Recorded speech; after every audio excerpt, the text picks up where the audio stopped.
Anura Senanayake, the Senior Deputy Inspector General of Police in charge of the Western Province, says that both parties in the attack on a business establishment and an adjacent yard housing heavy vehicles and machinery have reached a settlement. The senior DIG expressed these views to the media following a court hearing today.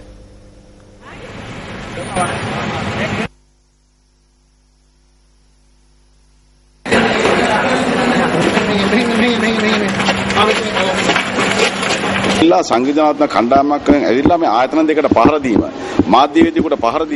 arrested 16 suspects in connection with the attack on these two establishments, the assault on a journalist and the assault on police officers carried out by an organized group. The measures we took should be commended. All of them came to court today and said there is no need to take action regarding this case. The judge agreed to this. Thereby, as the officers in charge of the investigation, we listened to what was said and requested that court reach a settlement.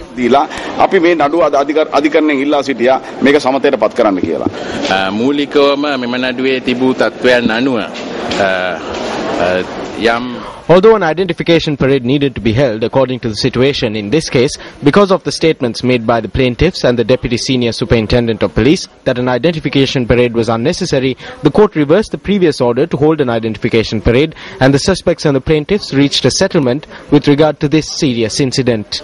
සැකකරුවන් සහ පැමිණිලිකරුවන් අතර මේ බලපතල සිද්ධිය සමන්තයකට පත් කිරීමට කටයුතු කරනු ලැබුවා. UNP parliamentarian Karucha Suri expressed these views at a media briefing convened in Colombo today. Violence and thuggery have spread across the country. We saw what happened recently in Papiliana. This incident denigrated the reputation of our country. Look at how thugs acted during the impeachment of the Chief Justice. Look at the way in which thugs in the legal field or those close to the legal field acted with political blessings. This was spoken of all over the world. We saw through the media how a civil society activist who filed a case seeking justice was attacked kung fu style while the police were looking on. A situation will arise in the country in the future where we can no longer engage in politics.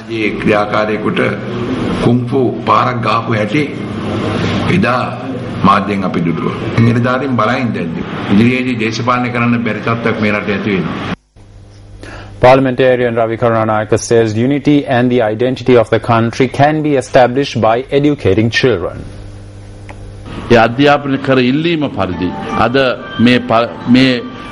We are making this presentation for education based on a request that was made in order to protect the future of our youth. We are doing this to nurture their knowledge and strength and to establish their identity and unity for Sri Lanka. The country will reap the benefits of the investment we make on these children.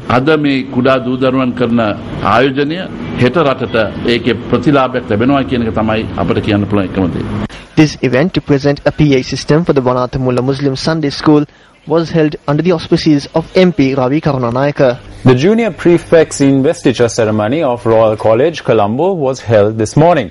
This event was held under the patronage of Chief Justice Mohan Pires.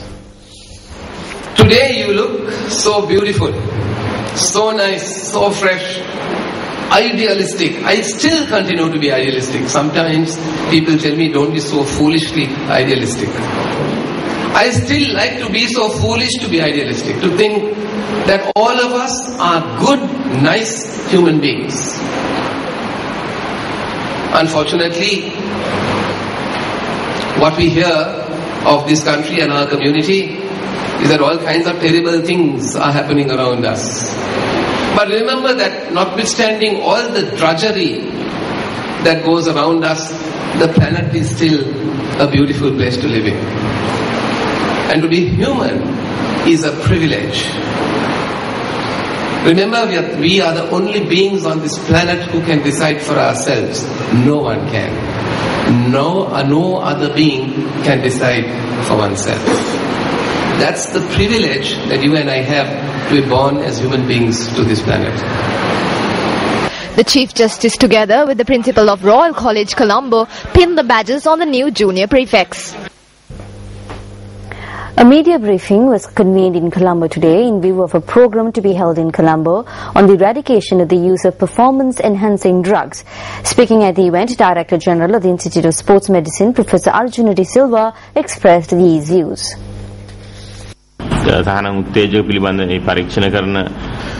Since there are insufficient officials to ensure that performance-enhancing drugs are not being used during major sporting events like the Asian Games, for example, conferences like this are held and officials from across the globe come together. This is held once a year. This is the first time that it is being held in Sri Lanka. It is being held at various member nations. And I think that this is an opportunity for us to realize that due consideration is given to Sri Lanka at the international level when it comes to performance-enhancing drugs.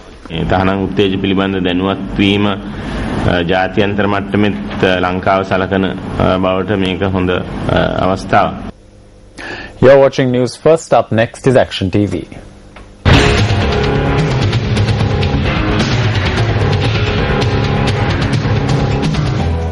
A complaint made to the Sri Lanka Human Rights Commission stating that an injustice had been done in the granting of promotions to matrons attached to the Central Province Health Service Department was taken up for hearing today.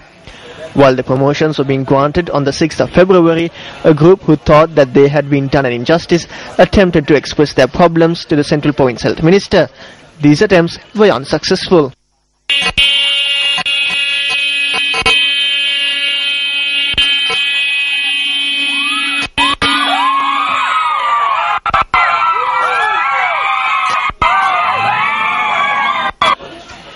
During the event held to grant promotions, the Secretary to the Provincial Health Ministry said those who received promotions were selected in a fair and transparent manner. He added that the Director of Provincial Health Services had also contributed to this. However, two letters that revealed the true stance of the Director of Provincial Health Services were exposed by Action TV on the 16th of February. One of the letters was addressed 2 days prior to the granting of promotions by the Director to the Secretary. The Director says in this letter that the selection process for promotions is neither fair nor transparent. On the eve of the event, the second letter addressed by the Director to the Secretary reiterates this fact. The Governor who attended this event and presented promotions should have, instead of attending the event, commenced an inquiry on the basis of what had been said by the Director of Provincial Health Services, acting in his capacity as the highest authority to ensure good governance in the province. The Provincial Health Secretary was present at the hearing of the petition at the SLHRC today. Incidentally, the Director of Provincial Health Services, who is also a respondent in this petition, had not even been requested to be present by the Sri Lanka Human Rights Commission.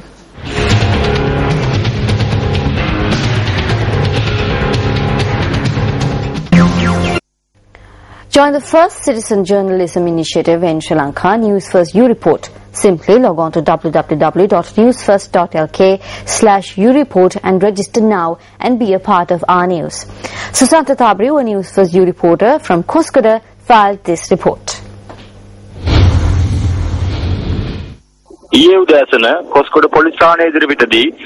A motorcyclist was killed in an accident that took place opposite the Koskoda police station last morning. The victim was a father of two who was employed at a private garment factory in Koskoda.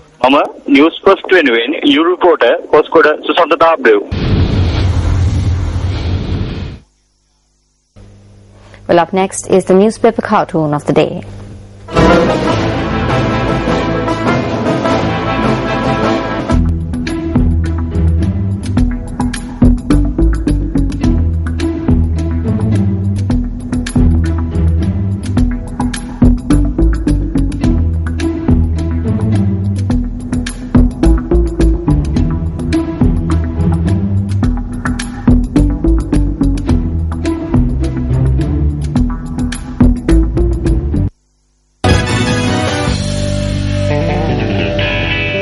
Tilanga Sumudipala filed a writ petition in the Court of Appeal today seeking a certiorari writ against the Sports Minister's decision to reject his nomination to the post of President of Sri Lanka Cricket without providing a justifiable reason. Sumudipala's attorney Priyantha Upali, speaking to News First, said that the case will be taken up on Thursday. Parliamentarian Tilanga Sumudipala expressed the following views to News First. Well, I have three major reasons to go before Court of Appeal. First thing is I was asked to come for an inquiry, which I went on the 11th of March. To date, I was not informed the outcome of the findings. Then I have no idea whatsoever under what article, what clause or what reason my nomination is supposed to have been suspended or rejected by the Minister of Sports. And also, if at all, I should know on what grounds, what are the reasons, what have they found that I have been, or any irregularities based on the sports law or any law in this country that I am not fit to contest for the post of presidency. These are the three major reasons why I am before Court of Appeal expecting some relief. The president of the Colombo District Cricket Association, Mohan De Silva, and its secretary Bandula Tilak Dissanayaka challenged the activities of the Executive Committee of Sri Lanka Cricket yesterday. Filing a case at the Colombo District Court, the CDCA requested the court to issue an enjoining order preventing the Executive Committee of SLC from functioning. The plaintiffs also call on the courts to issue an order annulling the nomination of Jayanta Dharmadasa as the president of Sri Lanka Cricket for the period between 2013 and 2015. Meanwhile, when Sports first inquired, Minister of Sports Mahindananda Alutgamage said, according to the Sports Act, action will be taken regarding sports associations which failed to conduct elections before the 31st of March. Elections of Sri Lanka Cricket will be held on the 16th. Concerning badminton, they held discussions and have reached a settlement. The problem we are facing now is with bodybuilding, gymnastics and handball. We might have to appoint an interim committee until the problems are solved and then hold election. Well, that's a wrap from the News First team. Thank you very much for joining us. I'm Arundhati Mudarnayaka. And I'm Shen Silva. Take care and good night.